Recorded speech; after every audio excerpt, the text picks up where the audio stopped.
Hello, I'm Terry Christensen, and this is Valley Politics. Today our show is a one-hour special on a unique moment in local history. Here's Santa Clara County Supervisor Ken Yeager to introduce our topic. Measures A and B, Anita Bryant, Save Our Children, Reverend Marvin Rickard, the Los Gatos Christian Church. When you say these names today, you get a lot of blank stares. But back in 1980, they were at the center of a battle that set back the local gay rights movement for years to come. Measures A and B were a pair of referenda on gay rights ordinances approved by the Santa Clara County Board of Supervisors and the San Jose City Council that would have banned discrimination based on sexual orientation in employment, housing, and public service. Placed on the ballot by the religious right, the two measures required a vote of the people to keep the newly enacted laws in place. The local anti-gay campaign was an extension of a nationwide effort against the LGBTQ community throughout the 70s. Anita Bryant, a one-time Miss America contestant and television pitchwoman for Florida Orange Juice, and her organization, Save the Children, were the public face of the religious rights campaign nationally. The Reverend Marvin Rickard of the Los Gatos Christian Church led the anti-gay effort locally. Over 2/3 of the voters cast their ballots against the ordinances. They did not want gay people like my friends and myself to enjoy the same legal protection from discrimination that everyone else did. Approval of the first ordinance by the Board of Supervisors sparked the beginning of this battle. We have brought together 4 of those supervisors to share their recollections of the law's passage and their perspective on the rhetoric of the campaign. This is a story that is a very important piece of LGBT history that needs to be preserved. It also means a lot to me personally. As a gay man, I remember the hurtful campaign messages and painful loss at the ballot box. For me, it re-energized my focus on the LGBTQ rights and set me on a path that eventually led to political office.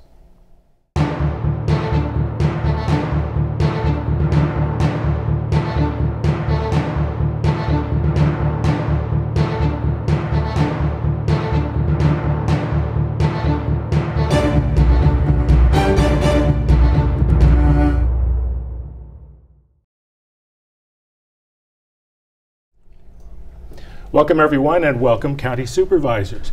We're fortunate to have with us today 4 of the 5 county supervisors who voted for the gay rights ordinance in Santa Clara County in 1979.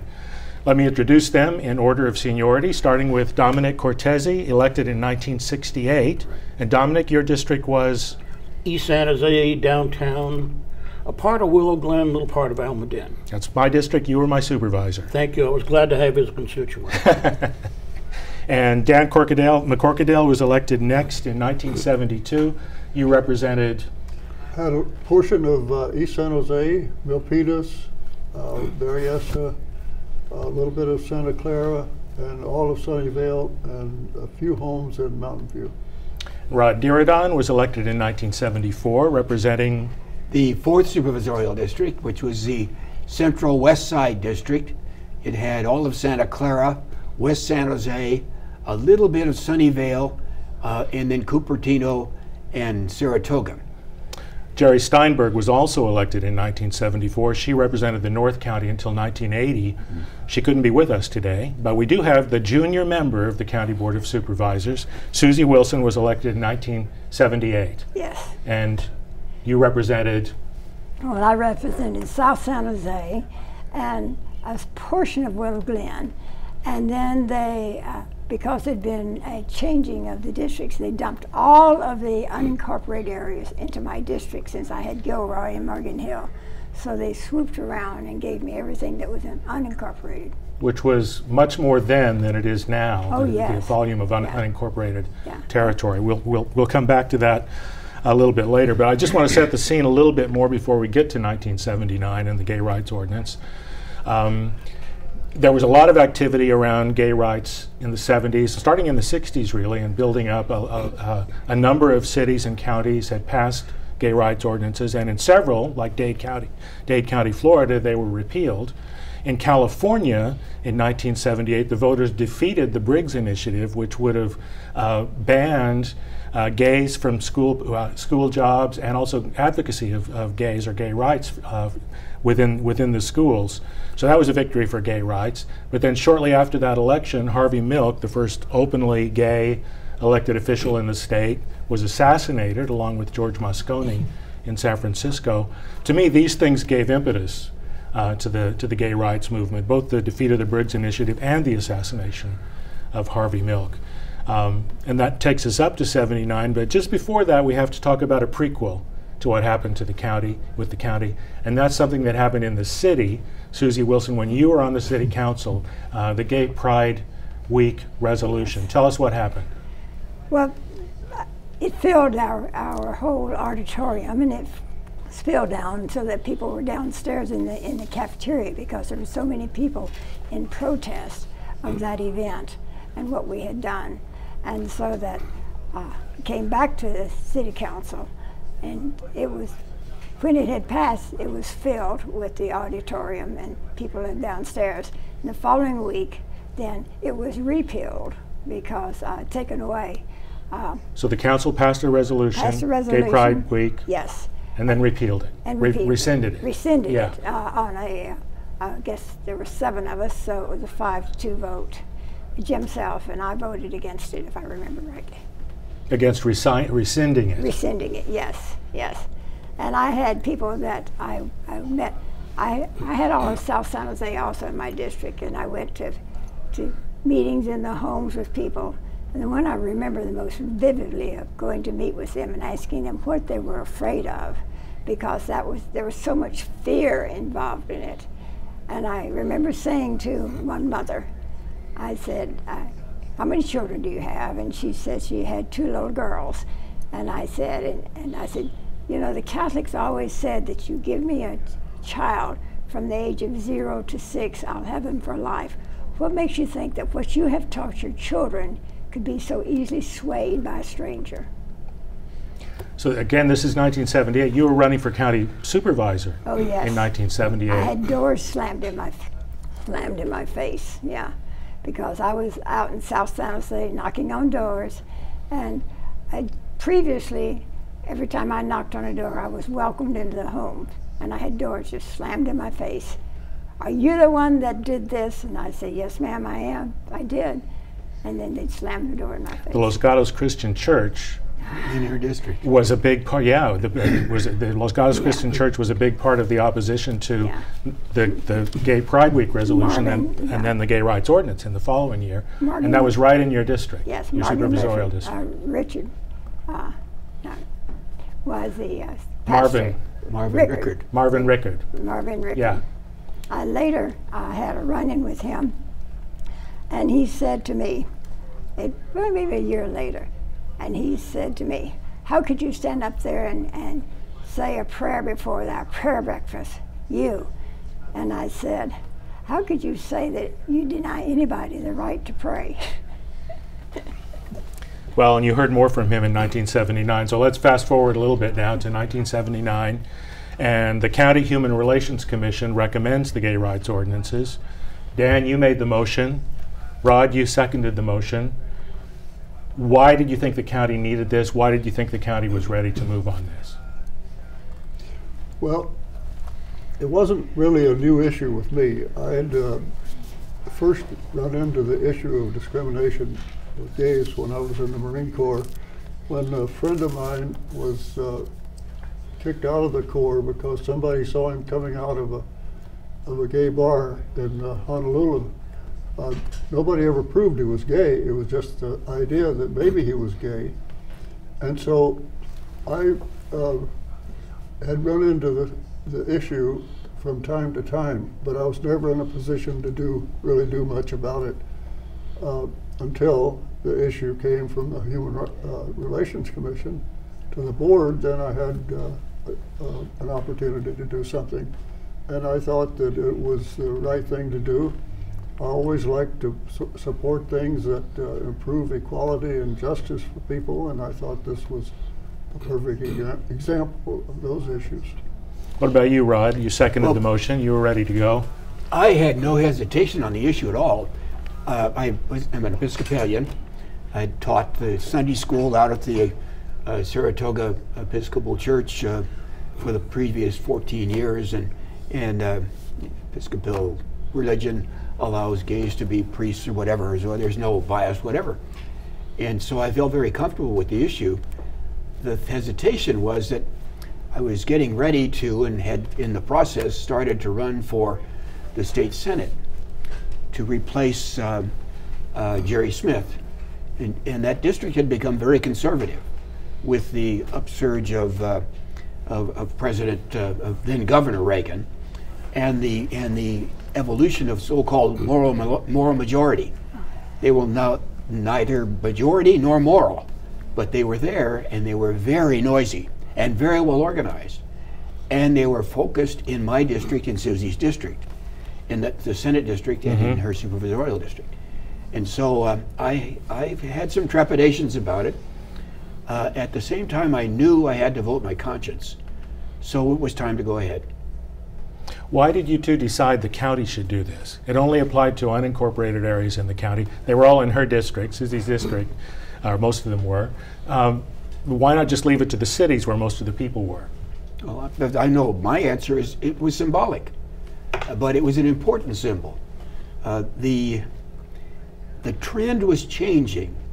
There had been a trend during the 70s towards progressive issues, environmental progressive issues, and other progressive issues. And that's partly how you guys got elected. That's right. Well, all of us were elected because we were the new progressives in the valley over the old farming community. And that was tipping back the other direction with the leadership of Reagan and the conservative churches. And we really needed to do something to blunt that shift. Dominic Cortese, you had reservations about this ordinance. What were your reservations? Well, you know, the national temperament, Terry, was that this is a moral issue. That was an issue between the church or the church's religion and the gay community at that time, gay community.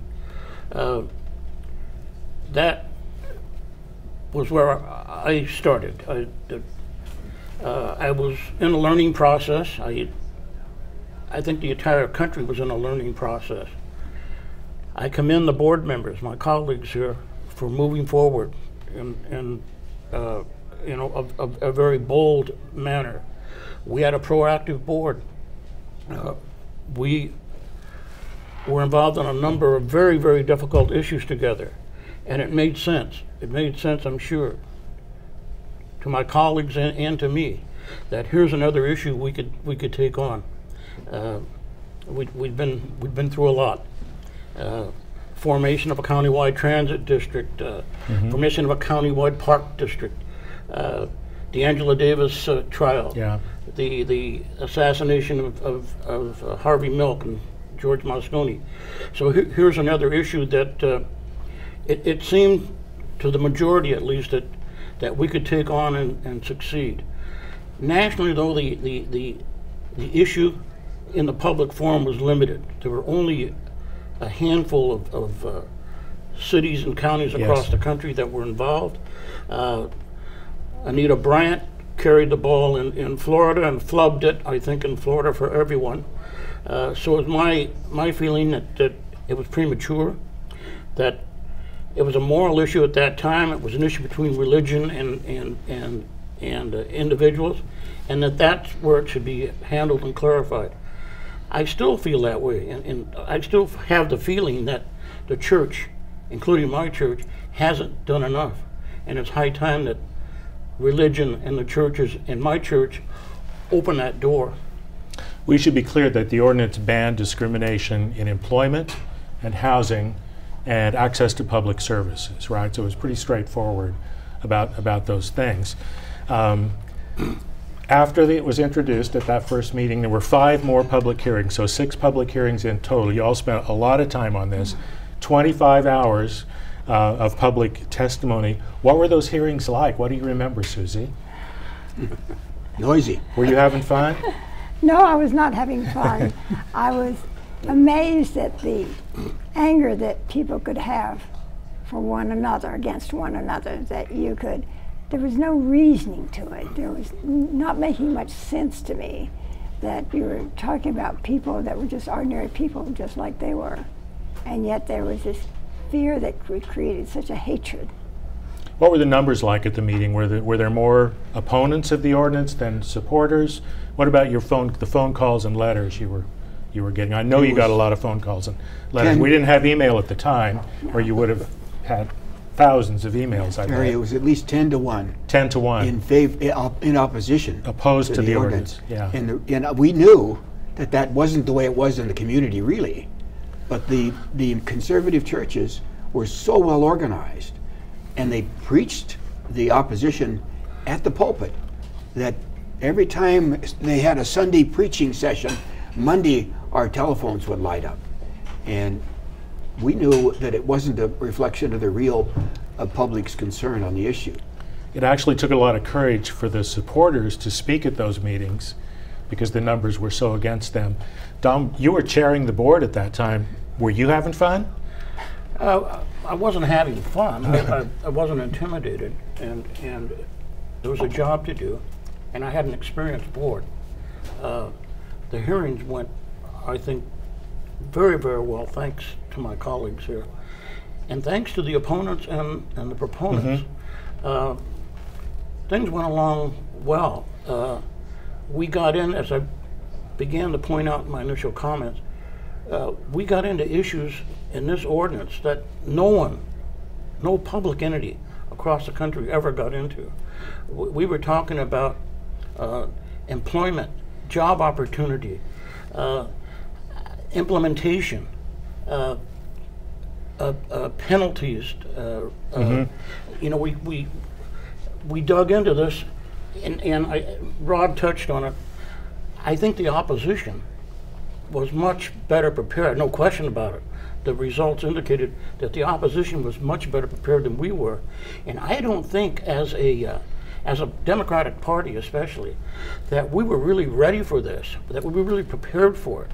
The board was willing to lay it all out, but generally speaking, we were just behind the 8 ball. We weren't really ready for it. And as I prepared along the way during part of this, as I prepared, and Dan may comment also, and I think Rod had similar experiences, prepared for election, the issue really wasn't an issue. And I was supported generally by the Democratic caucus, by the Democratic Party. You were elected to the Assembly in 1980. Toward the same year as the referendum. Yeah, toward the end of this period. So but it just seemed to me that we, apart from the board itself and the individuals, we weren't prepared. Society wasn't prepared. The public entities weren't prepared. And as I prepared, and met with a very unsettled Democratic caucus in Sacramento, rarely was this pointed out to me as a #1 issue. We'll take care of it later. And here we were diving in. So my opinion was it was premature. That there's a good chance we're going to lose it, and maybe set things back as a result of it. And who knows where that would have gone otherwise. To continue on the public hearings, I read that there was an earthquake during one of the hearings. Dan, do you remember that? It was when Marvin Rickard was providing testimony. The preacher from Los Gatos Christian Church. And he crawled under the hearing table. Well, while the earthquake that's what you're supposed to do, isn't it? No faith. During that whole hearing, it was sort of strange when it looked like we were the enemy and the people in the audience were the friends, and that.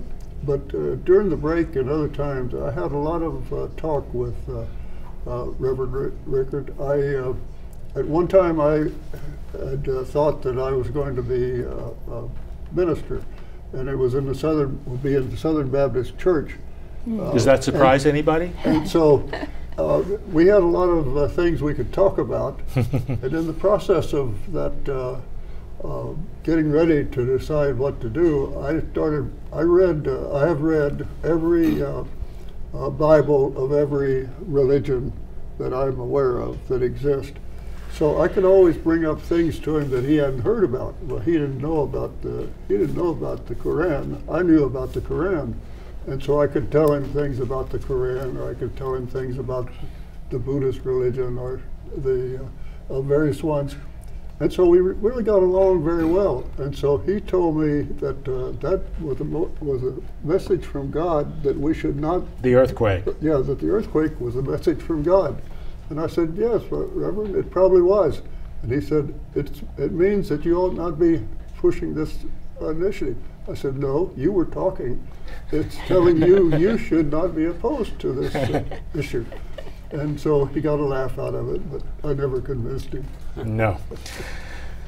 So August 6th comes. That was the last of the public hearings, and the vote was 4-1, Dominic against, and Rod, Susie, Dan McCorquodale, plus Jerry Steinberg, who's not with us, voting in favor. The county ordinance was very soon followed by a San Jose city ordinance, and almost immediately the petitions start circulating for a referendum to repeal both the county and the city ordinances. Didn't you see that coming? Oh, yeah. But you were willing to face it down? I didn't see it coming. No? I was surprised that people didn't understand what democracy was all about. Well, I could, yes, I could see that with the number of people in that church, if they really wanted to do a referendum, they could. And so I always thought it was a possibility. But I think that I and a lot of the people who were proponents of the measure felt that we had just gone too far at that point. Too fast, too far. Well, no, that we had gone too far along the line to accomplishing it. And that if we backed off now, it would just be... Oh, I see. Yeah. It would be disheartening to too many people. Oh, let's be clear. So when a referendum qualifies, the board can act to rescind the ordinance without it going to the vote, right? Yes. Yeah, yeah, but you chose not to and went forward. So then it continued on, and it was a very spirited campaign, but it was pretty clear from the press and just the normal things you'd hear people talk about that it was in trouble from the beginning.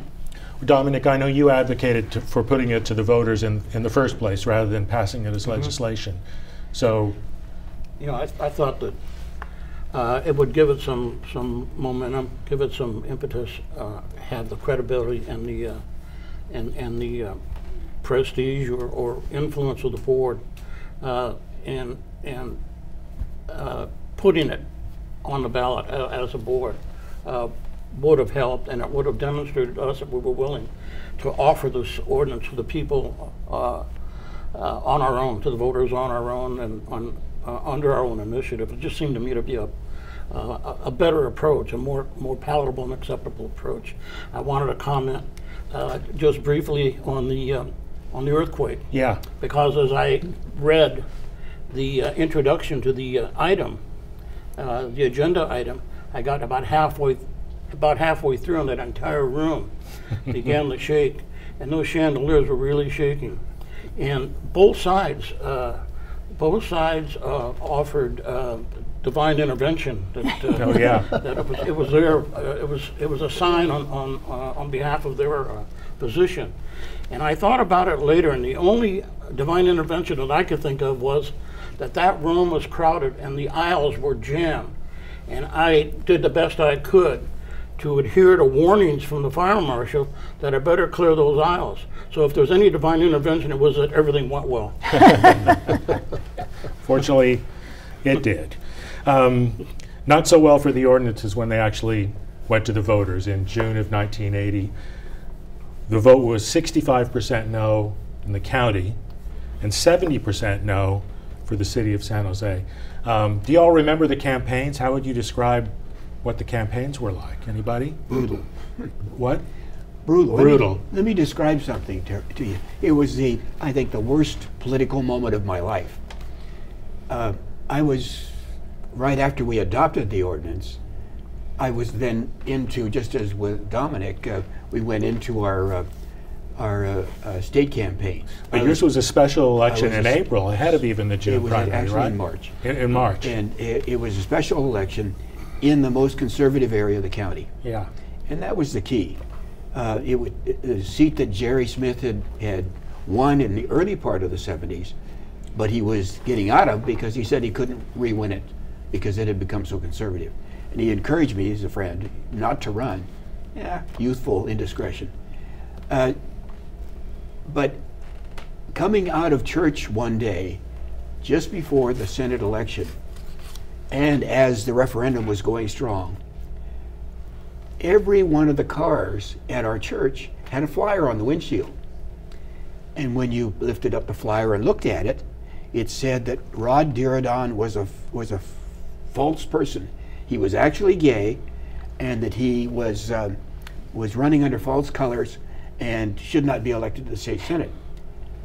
Those flyers were on the windshield of every car of every church in the district. Well, I had walked out with my two little children in each hand and my wife next to me from the church, and I turned around and every eye in the parking lot was on me. Wow. And I realized that that election was not going well. What do some of the others remember about the campaign? Well, the people who were supporting the ordinance got off to kind of a slow start because there were just not that many of them. They were against 6,500 people from the gay church. community was not particularly well organized politically at that stage. It took a little bit for them to really get geared up and to start raising some money. And finally, they did raise quite a bit of money. Yeah. But it was just too big of an election to try to run with just some mailers and flyers, the door-to-door things, and the churches. The traditional structure was in favor of the ordinance, so. The political leadership of the city the and Democratic county. Party, Yeah. the Council of Churches, Council of the Churches, liberal churches were in favor. I think the chamber was neutral, but many of the leaders of the chamber were in support. The Mercury News, the major daily newspaper, editorialized in support. And so you'd think and we'd the Labor Council. And the Labor supported, Council yeah. supported. So you'd think we'd have an easy winner. No. But the conservative churches were just so well organized that they steamrolled. We should probably remind everybody that the county was different then. I was just going to say that Go ahead. The conservative churches had much more influence than they have today. That's true. Because we have changed so much since that time. Well, the county was 62% white in 1980. It's about 32 or 3% white now. And those churches were predominantly white. Yes. Not only, but predominantly. Also, the county was 35% Republican then, and now it's 20% Republican. So it's a much more liberal county now than it was then. We need to kind of keep that in perspective. So the ordinances go down in flames. Did that surprise any of you? Were you surprised, Tom? No, I wasn't. As I pointed out earlier, I was very leery of the effort in the first place in terms of having Los Gatos Christian Church and the Reverend Rickard. The momentum he had, which has been described here, was rolling along, and I very, very leery, very suspicious. Oddly enough, interestingly enough, during this process, from the first hearing in '79 through the adoption of the ordinance and the referendum, and finally my election, the Los Gatos Christian people, and I'll describe them, I'll generalize and use them as a marker, were grooming a candidate for the same assembly district I was running in, and a former colleague of Susie Wilson, and oddly enough, during my campaign, and as I thought about it and reflected upon coming here today, as I thought about that issue, didn't surface very much at all. It became, in that election of all things, it became a non-issue. And as I pointed out earlier, even the Democratic establishment, the Sacramento folks were we'll get to that later. Phenomenal in a way that wouldn't be a major issue in my campaign against their guy, you know. Do you think your vote on the ordinance helped you in that campaign? I'm not sure. But it just wasn't the issue wasn't a big deal in your campaign. I'm not sure. My district was East Side. Yeah. So it was a roll of the dice. Yeah. It's with the most liberal district. But it didn't. I was certainly, as I say, the proponents of that ordinance were supporting another candidate. Yeah. So I'll leave it at that. Rod, it was a factor in your Senate race. It was the dominant factor. Yeah. With each of our campaigns, the infrastructure for the Democratic Party came out of Sacramento and was running our campaigns for us. And the fellow who was running my campaign, it was Omar Raines. He was a senator, and he was head of the. He ran the caucus, and he said, if you vote for this, you're committing suicide. And I said, well, I've got to vote for it, though. That's the way it is. And so they lost interest a bit because my district was conservative. Dom's was liberal. Mine was very conservative. And it was a major factor. At the same time, I learned something in that process. I'd kind of learned it before, but I really learned it. And that is that you vote your conscience. If you don't vote your conscience, you're not worth a damn. And so it was very emancipating for me to get up there and vote what I knew was the right thing to do in terms of my conscience, and then stand on my reputation in terms of my conscience from that time forward. And it was a good thing to do.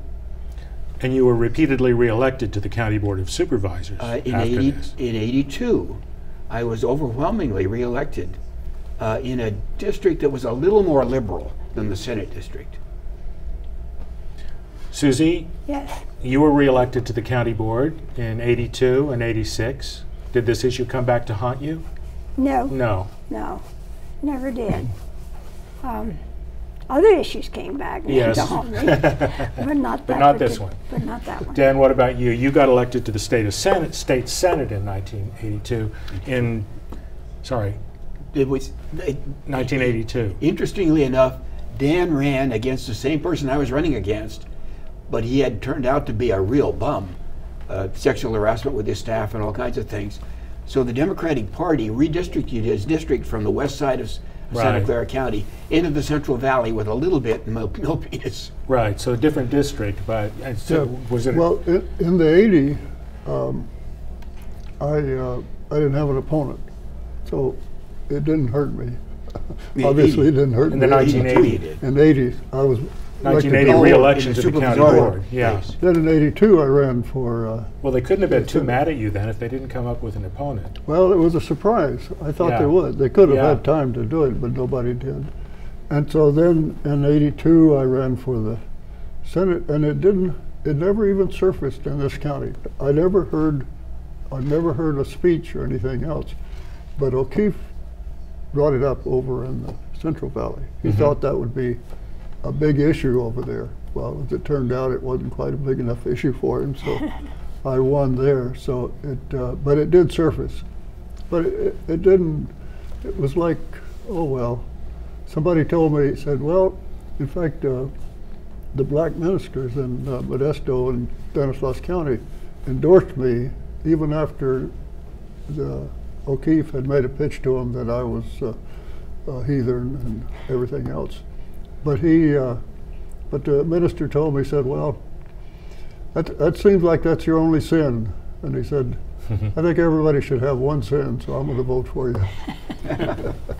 So it didn't really make a lot of difference in my campaign. There maybe were some other local repercussions. 2 Christian conservatives were elected to the San Jose City Council in 1980. But then things started to turn. There were ballot measures and statewide ballot measures in 86 and 88, all related to quarantining people who were HIV positive or who were AIDS carriers. All of those were defeated. So again, we start to see things change, gradual acceptance. Ken Yeager gets elected to various local offices. We had him introduce our show. today, and it was his idea to actually have this conversation.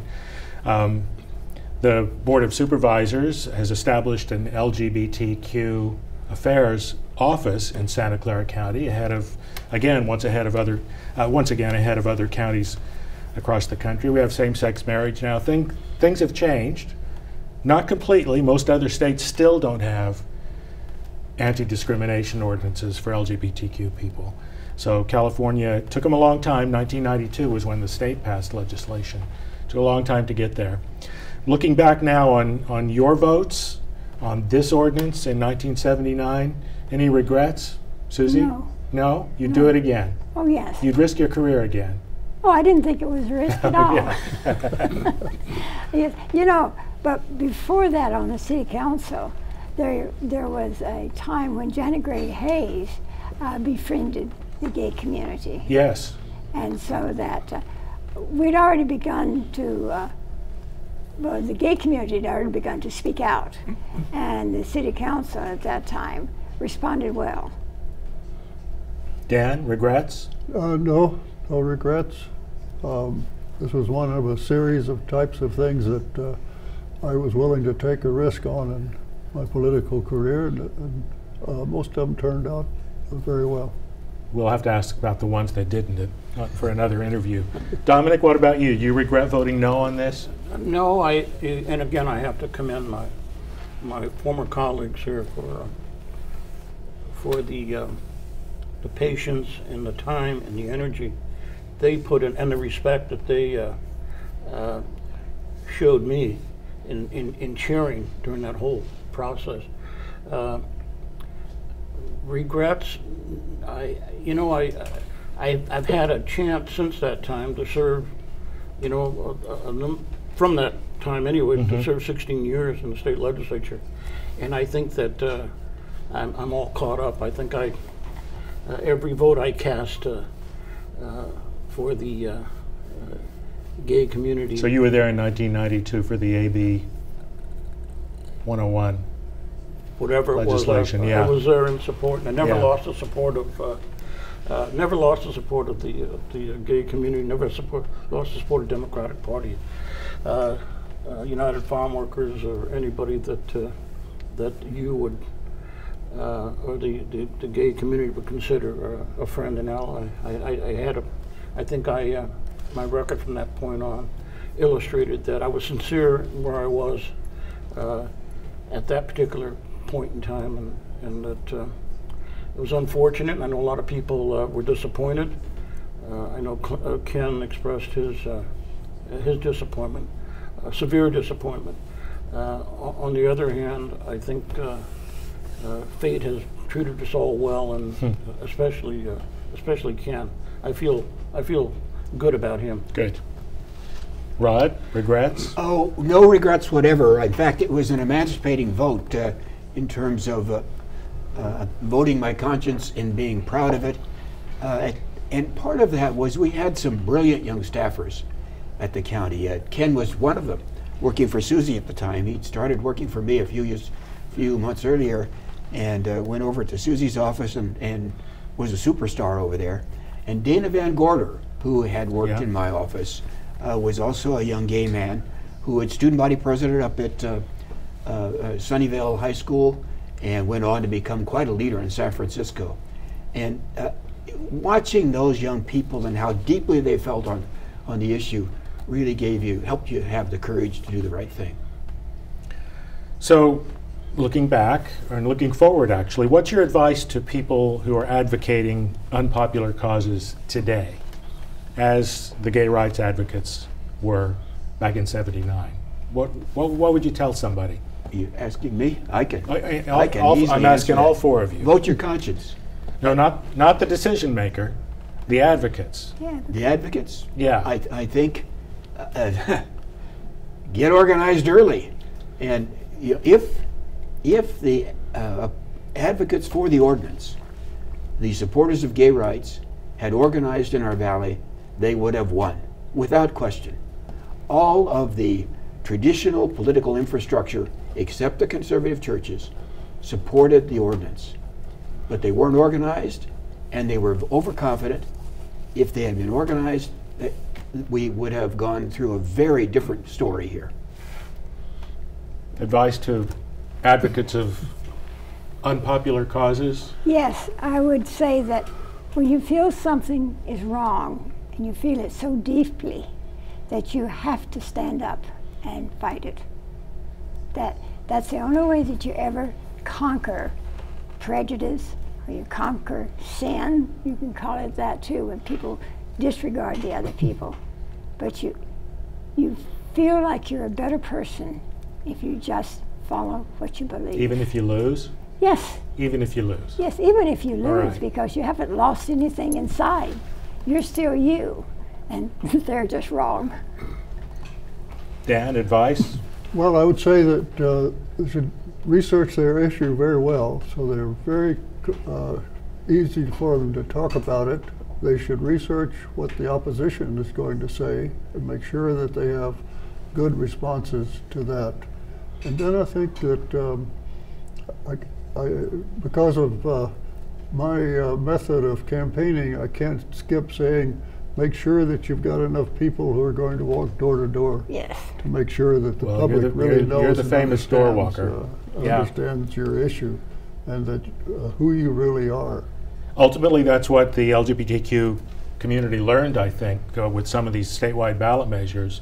That you have to personalize it, you have to go door to door, you have to talk to people.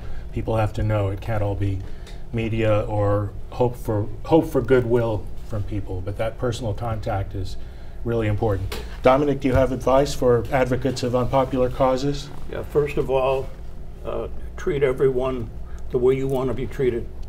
Show respect. Show respect. And if you begin from that golden rule, I think you're going to be treated or respected in turn. Secondly, analyze the issue from every point of view. Make a decision, and as my colleagues have pointed out here, and stick with it. Go on to the next issue. The only thing that's real is now, today. What's past is past. We don't know the future, but do what you have to do today. And I guess that's why we're here. Yeah. I think we've all learned that persistence is important. You won't win the first time necessarily. You have to go back again and again. I'm pretty sure that's happened to issues you all have advocated over the course of your careers. Let me ask you a different question. Rod, you started to answer this before. What's your advice to elected officials facing tough decisions like the one you faced in 1979? Packed council chambers, people angry and upset at you. What's your advice to the elected officials? Be respectful to both sides in the debate, but stick with your conscience. You know, I think people elect elected officials not because of their policy positions at the time, but because of their philosophical positions generally. And if you stick with your philosophy of human rights and fairness and so on, which is what I tried to do in the context, then you're going to be all right in the long term. Dan, what's your advice? Well, I think that elected officials ought to try to stay as broad-based as they can on their constituencies, that they're representing not just one particular interest, but they're representing a broad group. If somebody is 100% environmentalist, and then they have to vote something that's negative for the environmental community, then all at once most of their committee, their supporters are gone. But if they were also at the same time working on transportation, on water, on justice issues, a whole range of things, then there's a broader base of people there. Too many times today we read about, well, they're just an environmentalist, or they're just a labor person, or they're just a X, Y, or Z. And so I think that if you want to represent people, you need to be representing the people who you're serving, not just one category of people. Dominic, what's your advice to an elected official with a tough decision? First of all, try to explain to your constituency what the issue is all about, and that's difficult. It was much more difficult in our day and age. We didn't have computers. We had a couple of staff people, and there was no social media. but convey to your constituency as a leader what the issue really is. Define the issue, and be a prophet in terms along those lines. Try to stay ahead of the pack as you move along. Once you've made a decision, and it's in good faith and in good conscience, as everyone else pointed out here, stick with it. Stick with it. Susie Wilson? Well, I remember one time my staff member was Bob Brownstein. Bob Brownstein. And I was going downstairs and facing what was going to be a losing cause for me, which was on gambling, because I don't believe in gambling, that government should be involved in gambling. And so I said, and Bob Brownstein is one who likes to gamble, so there we were opposed to that. He was on opposite sides, and so he asked me what I was going to do, and I said, well, I'm just going to duck this one. I'm just going to go out and probably go to the bathroom at that time. I said, I'm just not going to do anything about it. So later, when I went back upstairs, he said, what happened to you? I thought you were going to duck out. And I said, you know, every time that I get myself backed into a corner, I just come out swinging. And that's what I did. I voted my conscience. You've got to do that. Vote your conscience. All right. Was there some part of this story we didn't get told just now that you wanted to talk about, or that came to your mind as we were preparing for the show? I don't want to leave anything out. And I'll Susie? say something about the colleagues that you have on the council Yes. or on the Board of Supervisors. Yes. You really get to know each other. You know where your strengths are, and everybody, you know, my friends' strengths are maybe their weaknesses. But when we got down there and we started voting, we really were not only collegiate, but we respected each other. And I think that's one thing that politicians really need to learn today, is how to respect that other viewpoint. Because you never can tell where they're going to be your ally on a big, tough issue. Yeah, times have changed. Yes. I think. You know who shared that with us when we were very young on the board? I was precocious, I have to confess. And when I first came on the board, I had a tendency to try to grandstand and Sig. No. Dear, yes. And dear Sig took me aside. Sig Sanchez, who was represented your district. Who was the dean of the Board of Supervisors. Been there a long time, yeah. And a wonderful gentleman. Yeah. And a conservative Republican. Yeah.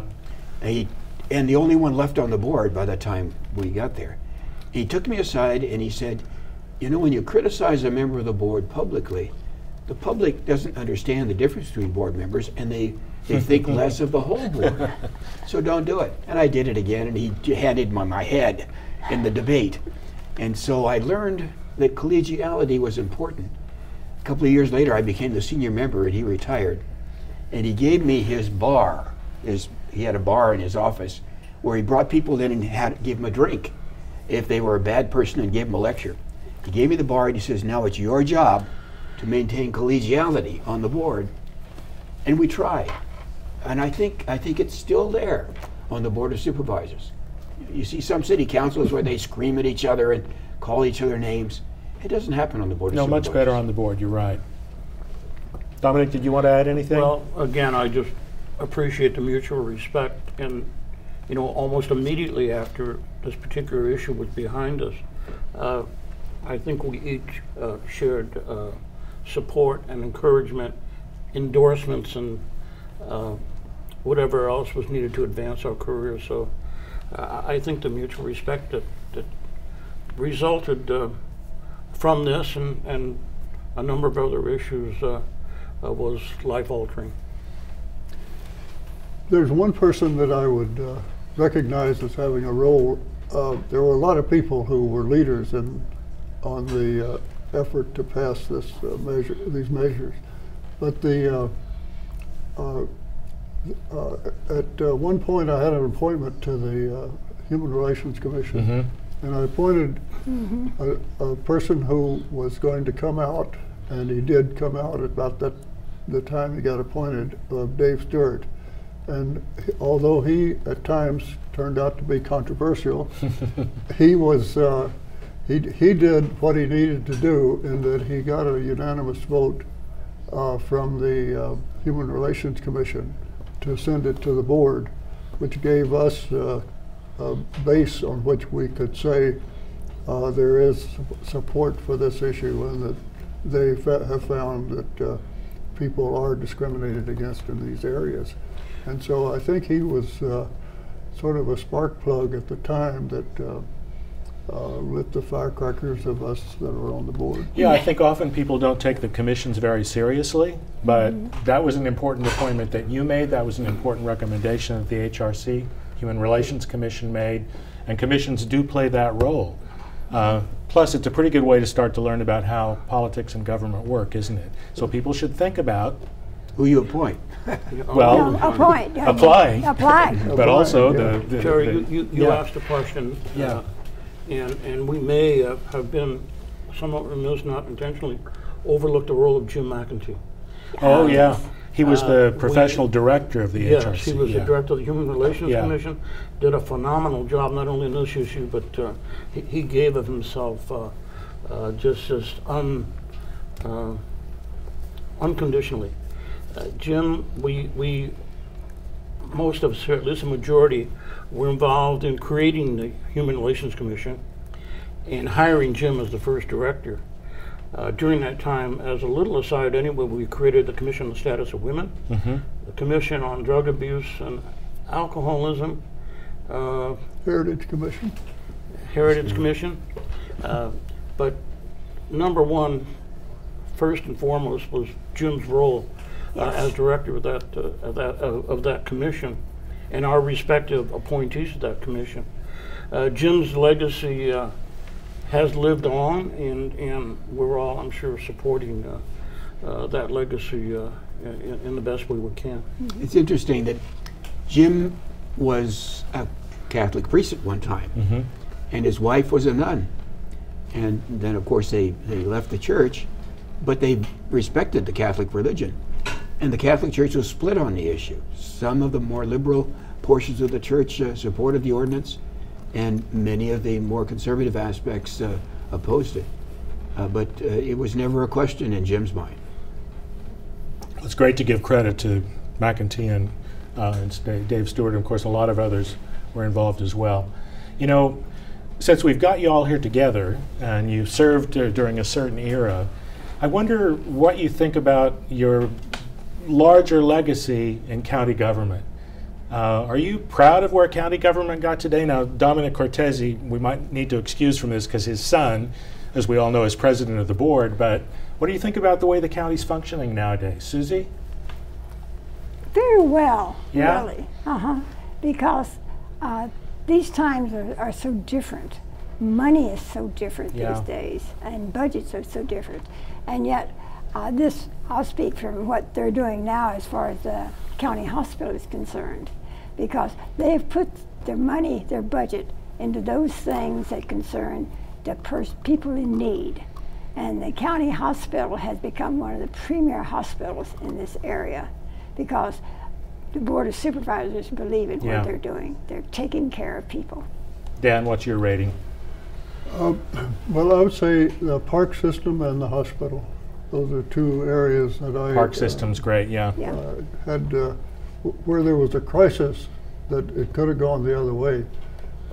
Rod and I put our lives on the line, almost literally, Again. in not letting the hospital get taken away and turned over Yeah. to the private sector. And we finally got rid of the director that thought she was Yvonne. going to be the czar of a private hospital there. And the park system was going to go for 5 cents on the tax rate. And I'd held 50 house meetings on it, and I was convinced that the public would support 10 cents. And I took a risk, came out opposed to the 5 cents, and would only support it for 10 cents, and that was changed. So I love those two facilities. Dominic, other than the president of the board, how do you think county's doing Well, now? I think you kind of led me into it. Dave is my legacy. That's a pretty great legacy. He's my pride. You done Yeah. good. And if I Yeah. had him here today, I mean, if I could have, I would have had him represent me here today. And I would have been much more represented, I think. Well, you did fine, and we're glad you were here. Rod? Well, it's interesting that the board makeup now is very similar to the board makeup we had at that time. 4 Democrats, all fairly liberal, 1 conservative, a moderate, who's collegial and gets along well with people. So there's an interesting dynamic that's parallel to what we were involved with. And they're taking up some very progressive issues. Great respect to young David Cortese. He's a fine leader. Oddly enough, which never happened in my experience, he's in his 3rd year term as president of the board. 3rd consecutive year, We yeah. never had it. No. I had it 2 years as I was leaving because they gave it to me because I was first one term limited. But other than that, we've never had a multiple year chair, and David's in his 3rd year, and that's a real credit to him. I think they're doing a wonderful job, and especially high marks in terms of collegiality and in transparency for the public, their openness. Well, I'm pretty sure they'll like the reviews you all just gave them. Supervisors, we're out of time. Thank you so much for being with us today and helping us relive in a really important moment in local history. Thank you. Thank you, Terry. That's our show for today. We hope you'll join us again next month. Meanwhile, you can catch up on previous shows on our website at createtvsj.org or on YouTube by searching for Create TV San Jose. And you can let us know what you think about our show and suggest future topics or guests by email at valleypolitics@createtvsj.org, on Twitter at valley_politics, and by following us on Facebook. And now that's all, folks. Thanks for watching Valley Politics. See you next time.